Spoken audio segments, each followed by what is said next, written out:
ईद का मौका है, ईद मुबारक सबसे पहले तो। और दूसरी बात, मुझे आप ये बताएं कि बड़ी ईद है, कुर्बानी भी बड़ी है, जज्बात भी बड़े हैं, मगर क्या हम बड़ेपन का मुजाहरा करना सीखे हैं या नहीं सीखे? बहुत शुक्रिया। एक तो आप सबको ईद मुबारक हो और हमारे जितने देखने वाले हैं, सुनने वाले हैं, उनको भी ईद मुबारक हो। मुनीज़े, मैंने कभी नहीं कहा कि तहरीक इंसाफ ही सच कहती है। हाँ, मैं तो, आप मेरे कॉलम अगर लोग पढ़ते हैं तो उनको पता है, या गुफ्तगू सुनते हैं तो उनको भी अंदाज़ा है, मैं हमेशा इस मुल्क का रोना रोता हूँ। पाकिस्तान में कोई डिपार्टमेंट ऐसा नहीं जहाँ करप्शन ना हो। कोई एक मुझे बता दें। यहाँ पे अकबा परवरी है, यहाँ लोगों को मेरिट नसीब नहीं, यहाँ सूबाई तासब है, यहाँ नस्ली तासब है, यहाँ ज़ातियात का तासब है, यहाँ फ़िरका परस्ती है। जब हम इस किस्म की बात करते हैं ना कि करप्शन इतनी ज़्यादा है, कोई चेक एंड बैलेंस नहीं है, तो वो बुज़दार साहब की नाक के नीचे क्या होता रहा? शहजाद हुसैन भट्ट साहब देखा नहीं था? देखिए, जो बात बरलास साहब कर रहे हैं, मैं उनकी तो पकड़े उसको। नहीं भट्ट साहब, एक मिनट मुझे दें प्लीज। मैं ये कहता हूँ उसको पकड़े। बुज़दार को क्यों छोड़ा हुआ है? क्यों वो आराम से वेला बैठा रोटियां तोड़ रहा है? भाई उसको पकड़े। उसको तो पकड़ता ही कोई नहीं। वो किसका नुमाइंदा था? उसको पकड़े, कुर्बानी दें, है ना? कुर्बानी देने की जरूरत है। बरलास भाई बिल्कुल ठीक कह रहे हैं कि उसको पकड़ा जाना चाहिए अगर उसने करप्शन की है, और ये भी ठीक कह रहे हैं कि जिसका नुमाइंदा था उसको ऑलरेडी पकड़ा गया हुआ है, उसकी रिहाई के लिए भी बात होनी चाहिए, उसको रिहा होना चाहिए। वैसे हम आगे चलते हैं। मिनासिल कौम जो हैं, करप्शन वाली बात बरलास भाई ने की है, मैं यहाँ तक 100% मुत्फिक हूँ।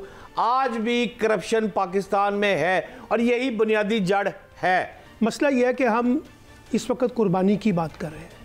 हम जो लोग, सब के सब लोग हैं, ज़्यादातर अपने अपने दायरा कार में फंस के रह गए। और दायरा कार भी ऐसा जिसमें पूजा परस्ती भी है, बुत परस्ती भी है, शख्सियत परस्ती भी है, हमें अना परस्ती भी है। हमारा अपना सच है, दूसरों का अपना सच है। हम अपने सच को दूसरों पे मुसल्लत करना चाहते हैं। तो जब इस किस्म के मिजाज के साथ माशरे की तश्कील होगी और जिसमें आप लोगों के बारे में तासुब रखते हो, आपके यहाँ बुग़्ज़ हो, आपके यहाँ नफ़रत हो, आपके यहाँ रियाकारी हो, आपके यहाँ करप्शन हो, बदनवानी हो, तो फिर इस तरह के जो असूल हैं, चाहे वो इस्लामी असूल हैं, चाहे वो समाजी असूल हैं, चाहे वो सियासी असूल हैं, चाहे वो मीडिया के सहाफ़ती अखलाकियात के असूल हैं, ये सब के सब कुर्बान हो जाते हैं। सायरा जी, क्योंकि आप एक सियासी रहनुमा हैं, आप मुझे ये बताएं कि क्यों ये सियासी रहनुमा अपने ज़ाती इंटरेस्ट की कुर्बानी नहीं देते और स्टेट के इंटरेस्ट को तरजीह नहीं देते? सबसे पहले सबको ईद मुबारक। मैं समझ रही थी कि ईद का दिन कोई अच्छी हल्की फुल्की सी गुफ्तगू करेंगे, मगर वो कहते ना कि आज आके गुफ्तगू वापस से वहीं पर आ गई। वो अभी आबिद साहब ने एक बात की थी कि आवाम से ही कुर्बानी ली जाती है, सियासतदान खुद कुर्बानी नहीं देते। तो आबिद साहब, जो कुर्बानी है वो हलाल जानवर की होती है। तो शायद मेरे ख्याल में जो आवाम या जो हम 24 करोड़ लोग हैं, हलाल जानवर हैं, तभी हमें कुर्बान कर देते हैं। तो देखिए, मेरे जो साथी है काफ़ी तफसील से वो कहते हैं सैर हासिल गुफ्तगू कर चुके हैं कि ये ममलकत खुदादाद में कहाँ से खराबियाँ आई हैं और कहाँ से पैदा हुई। तो सही है, वो कहते हैं ना कि ना वफा के हैं ना जफा के होते हैं, ये सारे झगड़े अना के होते हैं।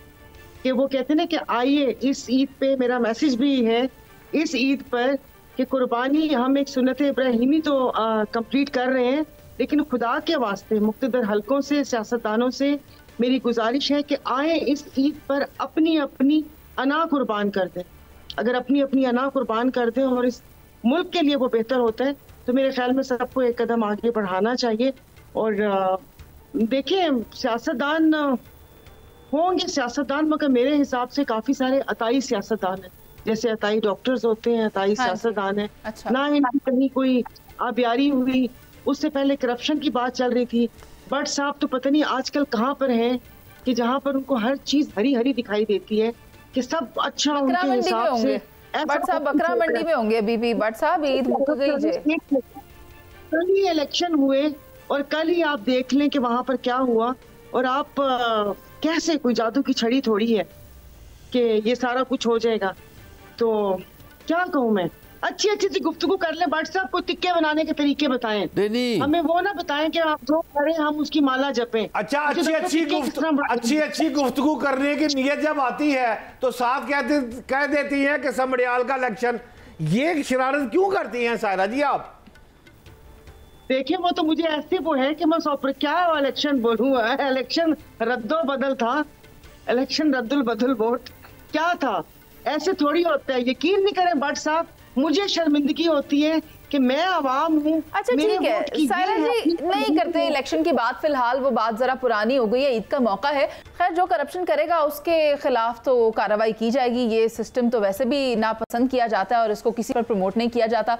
मगर अब सवाल ये है कि मुख्तलिफ सियासी जमातों की लीडरान का भी हम एक ब्रेक के बाद वापस आकर मवाजना करेंगे और देखेंगे कि क्या वो वाकई जो कुर्बानी कर रहे हैं वो एक्सेप्टेबल है या नहीं है, और इस कुर्बानी से मेरी मुराद क्या है। खाने की बातें कर रहे हैं, ये भी तो बताएं कि एहतियात कितनी ज़रूरी है, डाइजेशन का भी ख्याल रखना पड़ता है।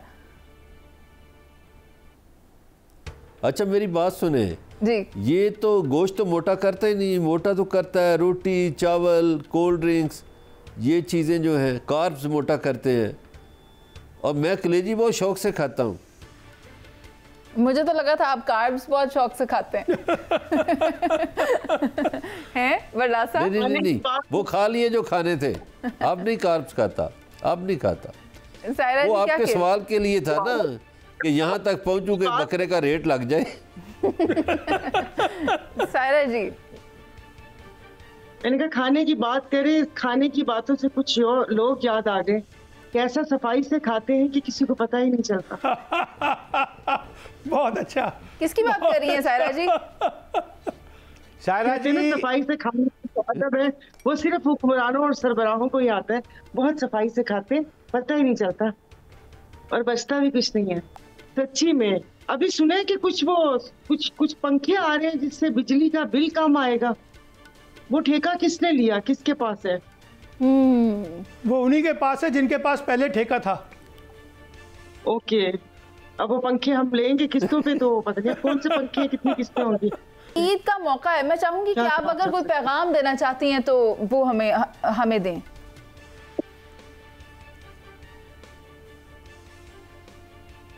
बस देखिए, हम वो तो पहले कह दी कि खुदा के वास्ते अपनी ये जो अना है उसकी कुर्बानी दें, अपने तर्फ लहजों की कुर्बानी दें। वो और कहते हैं ना कि जो अना का जो क्या मैं बोलूं कि अफरियत है, उसके गले पे छुरी फेर के उसको जमीन में गाड़ दें तो इस मुल्क के लिए बेहतर होगा। अब तो मुझे अल्फाज ही अपने ऐसे लग रहे हैं, कौन सुनेगा और कौन अमल करेगा। है ना, आपको लग रहा होगा कि मैं ऐसी बातें रोज करती हूँ मगर कोई इस पर अमल नहीं करता। सलमान आबिद साहब, आप क्या कोई देखिए, मैं तो बस ये ख्वाहिश करता हूँ कि जो कुर्बानी का हकीकी तसव्वुर है उसके तहत पाकिस्तान में बसने वाले तमाम अफराद, चाहे वो कमज़ोर हैं या ताकतवर हैं, इस माशरे को बनाने में अपना हिस्सा डालें और इस माशरे की तश्कील जो है वो इस्लामी तरीक़ाकार के मुताबिक करें ताकि ये मुल्क खुशहाल हो सके, ये मुल्क तरक्की कर सके। ये कुर्बानी का मकसद ये नहीं है कि ताकतवर अफराद को मज़ीद ताकतवर बनाना है और कमज़ोर अफराद को मज़ीद कमज़ोर करना है। बरलास साहब, अच्छा, आज के दिन अहद करना चाहिए कि हमें किसी को भी, हर फर्द को अहद करना चाहिए कि वो कभी भी मुल्की मफाद पे ज़ाती मफाद को तरजीह नहीं देगा। दूसरा, वो कभी भी ना करप्शन करेगा, ना करप्ट लोगों की हिमायत करेगा, ना करप्ट लोगों को वोट देगा। हाँ जी, तो मेरा ख्याल है इससे बड़ा पैगाम कोई नहीं होगा, इससे बदल जाएगा मंजर। ठीक है शहजाद भट्ट साहब। देखें, सीधी बात है, हमें अना का बुत तोड़ना है। अगर इस ईद के मौके पर आप मेरी 2 सेंटेंस लेना चाहें तो मैं तो सीधा यही कहूँगा, और मैं पिछले कई प्रोग्रामों से कह रहा हूँ कि खुदा का वास्ता है, अगर इस मुल्क को ठीक करना है तो तमाम सियासतदानों को इकट्ठे बैठ कर आना है। जो जेलों में बैठे हैं उनकी रिहाई हो जानी चाहिए। यार, अपने बच्चों से गलती हो जाती है, 9 मई का वाकया हो गया, लेकिन अब थोड़ा सा माफ़ी तलाफ़ी करें। इन लोगों को भोलेपन में अगर कोई प्रॉब्लम आ गई, इनको रिहा करें। मैं इवन के पानी चेयरमैन के मुतालिक भी चाहता हूँ कि वो भी भट्ट साहब, ये बड़ा अच्छा पैगाम आपने दिया है कि इस मौके के ऊपर ये जो ख़ास तौर पे जो लोग जेलों के अंदर हैं उसके मामले में भी हमें जो है ना एक बड़े दिल का मुजाहरा करना। बिल्कुल आबद भाई, सलमान भाई, इनको रिहा होना चाहिए। कुछ छोटे बच्चे मैं जानता हूं वो जेलों में पड़े हुए हैं, इवन के बानी चेयरमैन की रिहाई भी होनी चाहिए। सबको बैठकर टेबल पर पाकिस्तान के लिए सोचना चाहिए। भारत सर पे खड़ा है, जंग सर पे खड़ी है, हमें मिल बैठ के, और अगर बानी चेयरमैन के मुताल्लिक भी कोई उसके अंदर अना है और वो कहता है मैं सियासतदानों से बात नहीं करता, तो गलत बात है, उसको भी ठीक होना चाहिए। उसको बात बिलाखिर सियासतदानों से करनी चाहिए। सर, आपका पॉइंट आ गया। इसी तरह फैसला होना चाहिए।